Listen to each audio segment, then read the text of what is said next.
Total role revision की कार्रवाई election commission of India के द्वारा बिहार के अंतर्गत किया जा रहा है, वो बिहार में आने वाले यानी कि नवंबर 2025 में जो चुनाव होना है उसके मद्देनजर किया जा रहा है। ऐसा उनका एलिगेशन था इलेक्शन कमीशन ऑफ इंडिया के ऊपर।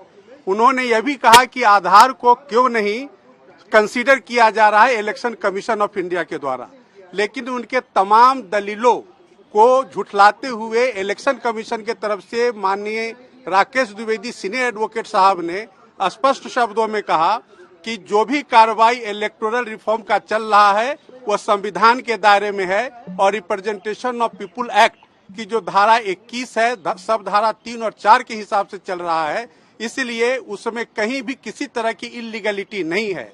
तो प्रमा फेसाई माननीय सर्वोच्च न्यायालय ने जो इलेक्शन कमीशन ऑफ इंडिया की दलील को कंसीडर करते हुए विपक्ष को किसी भी तरह का इंटरिम स्टे ऑर्डर देने के लिए इच्छुक नहीं थी।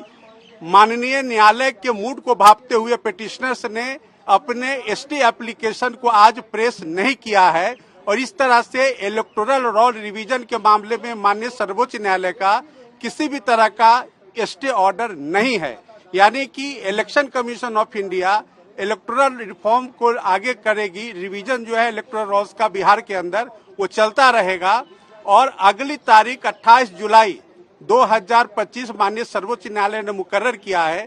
तब तक सारे पक्षों को अपना जवाब माननीय न्यायालय के समक्ष दाखिल करना है और उसके बाद जो भी एक्सरसाइज होगा माननीय न्यायालय अगले तारीख पे तमाम बिंदुओं को विचार करके आगे की कार्रवाई चलेगी। तीन कागजात को कंसीडर करने के लिए भी कहा है। देखिए, ऐसा है कि जो माननीय सर्वोच्च न्यायालय के समक्ष याचिकाकर्ता जो थे उनका कहना था कि आधार कार्ड, राशन कार्ड और उनका एक और था कि वोट आईडी कार्ड जो election commission of India issue करती है, इन 3 डॉक्यूमेंट्स को विचार करना चाहिए।